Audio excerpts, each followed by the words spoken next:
Hello everyone, so I'm not going to film myself in this video because I just want you to listen and read what I've been wanting to convey for a while now.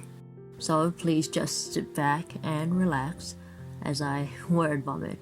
So I've been clearly absent from YouTube for a long time, and as that is no surprise, you would have noticed over the last few years my video uploads have been especially sporadic.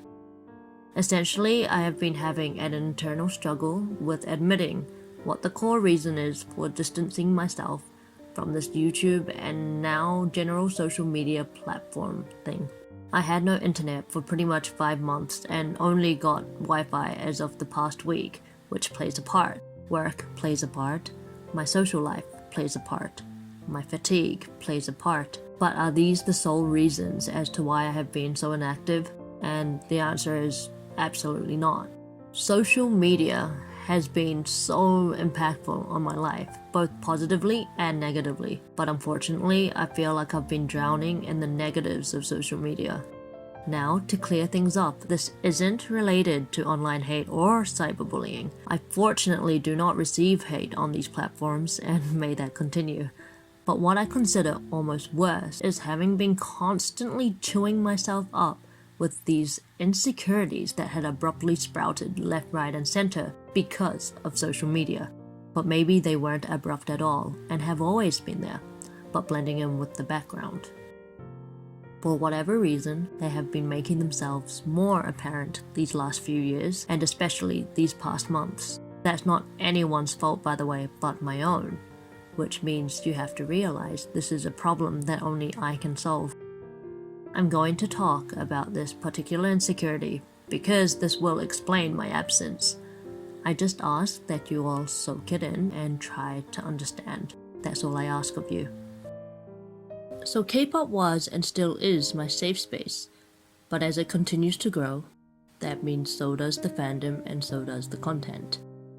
There are now so many more skilled dancers in the K-pop sector of YouTube comparative to when I started out. I do applaud at the growth, don't get me wrong, but I can't help but compare myself to everyone. And for many, this isn't anything out of the ordinary, but it had gotten to the point where I felt like I am no longer needed on YouTube because there are better resources and channels now. And even if some expressed they wanted more of my videos, which is a wonderful compliment, just the process of learning these dances and filming them was something I had gradually began to not enjoy. And that's because I kept turning into someone so toxic towards myself. It went from vocalizing words of self-punishment by not allowing myself to rest because I was so stubborn. And then there were times where I acknowledged how hard I worked, but I was very frustrated that the results never reflected my effort. And that just turned into a whirlwind of self-hate. It was truly a constant cycle of negative thoughts. But isn't this supposed to be fun? Supposed to be lighthearted? I just want to share with some people my love for dancing to music that I love.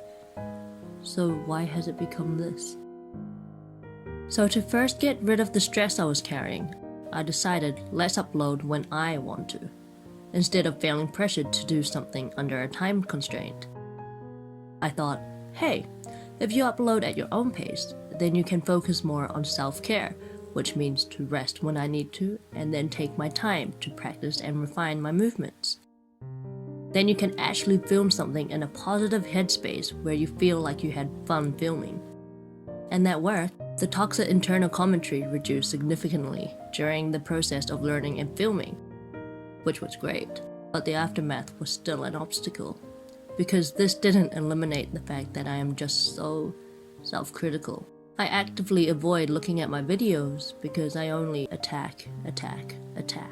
So then I thought, okay, let's eliminate this part of the problem by detaching myself from YouTube altogether in order to work on this whole self-love thing. That leads to apparently an amazing feeling once you've reached it. But by leaving YouTube meant that I was disappointing those that follow me on other social media, since they only followed me because of YouTube.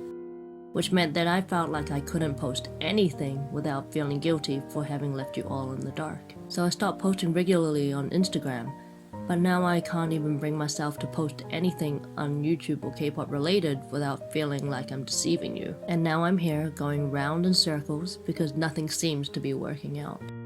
But I tell you all this because you deserve to know why I don't dance as much anymore. And I want to stress that insecurities aren't easy to conquer. I learned that taking a break doesn't mean I'd attain a better mindset, because here I am like 7-8 months from my last upload and I'm still in the same position as I was. And that's the problem. It's because I'm not confronting my self-doubt. But what should I be doing to appreciate myself and my abilities more? I had to think back to the video which made me proud of the outcome, and that one I'm sure you know. When a song speaks to you in volumes, that's what really makes the work more meaningful. That's what I need. I need to make videos driven by music that is meaningful to me. And by doing that, I'll be more likely to see my potential, and perhaps I will then learn to love myself more. That might not be what you want to hear, and I don't blame you.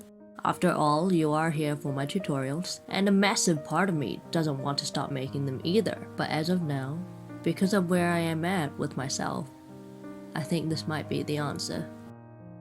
So we are nearing the end of this unsurprisingly long video. You may be wondering what brought me to making this now, and not months if not years ago.